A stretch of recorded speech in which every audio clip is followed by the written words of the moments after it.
Hello guys, তোমরা সবাই কেমন আছো? আশা করি ভালো আছো। আমিও খুব ভালো আছি। ঝুমাস মিনি ব্লগে তোমাদের সবাইকে স্বাগত জানিয়ে আমি আমার ভিডিওটি স্টার্ট করলাম। তো দেখো, আমরা তিনজনেই অনেক সকালবেলা বেরিয়ে পড়েছি আমাদের পক্ষীরাজ নিয়ে অজানার উদ্দেশ্যে। কোথায় যাব না যাব কোনো কিছুই জানি না। শনিবার দিন রাতে হঠাৎই আমাকে বলল যে চলো আজকে রবিবার দিন আমরা কোথাও ঘুরে আসি। আর দিনটি ছিল হচ্ছে শ্রাবণ মাসের শেষ রবিবার। তো সেখানে আমরা তো বেরিয়ে পড়লাম। তো আমি বলছি যে কোথায় যাব না যাব, বলছি চলো না, অনেক দিন তো বেরোনো হয় না, তাই আজকে একটু ঘুরেই আসি। আমি ঠিক আছে চলো। তোমরা তো জানো যে আমরা ঘুরতে খুবই ভালোবাসি।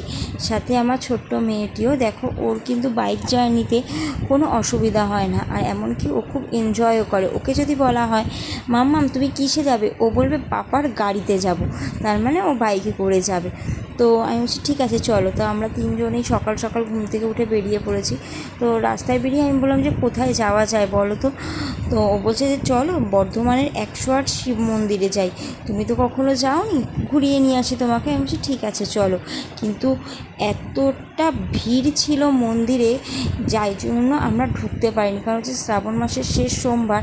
আর মন্দিরের মধ্যে না মানে প্রচুর ভিড় ছিল, যে এত ভিড় যে মামামের ঢুকতে খুবই কষ্ট হচ্ছিল। ওই জন্য আমি বললাম ছাড়ো, বাদ দাও, আমরা অন্য আরেক দিন আসবো। কারণ এতটা গাড়ি জার্নি করে আমাদের বাড়ি থেকে আমার বর্ধমান যেতে প্রায় 2.5 ঘন্টার মতো টাইম লাগে। তো সেই কারণে আমি বলছি ছাড়ো, ওর এতটা বাইক জার্নি হয়েছে, সাথে এতটা ঠেলাকুটো করে আর মন্দিরে ঢুকতে হবে না, আমরা অন্য আরেকদিন ফাঁকা ফাঁকা দেখে আসবো।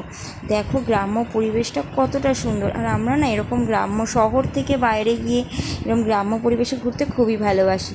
তারপর ওখান থেকে তো আমরা বর্ধমানের জুতে চলে আসলাম, কারণ মাম্মাম খুব পছন্দও করবে যে হাতি ঘোড়া এই সমস্ত দেখতে। তো আমি বললাম যে কোথাও না কোথাও তো যেতে হবে, তা বলে চলো বর্ধমানের জুতে যাই। তো আমরা সেখান থেকে বর্ধমানের জুতে চলে আসলাম। দেখো কতটা সুন্দর, ছোটোখাটো কিন্তু বেশ ভালো, খারাপ নয়, খোলামেলা পুরো, খুব সুন্দর। তো আমাদের ভিডিওটি কেমন লাগলো প্লিজ কমেন্ট করে জানিও। আর বর্ধমানে কারা কারা এই জুতে গেছো কমেন্ট করে জানিও। Tata, bye bye. তো আবার নেক্সট ব্লগে আবার কোনো দিনও কোথাও যদি আমরা ঘুরতে যাই, তো সেই ভিডিও আবার তোমাদের সামনে নিয়ে আসবো। Tata, bye bye.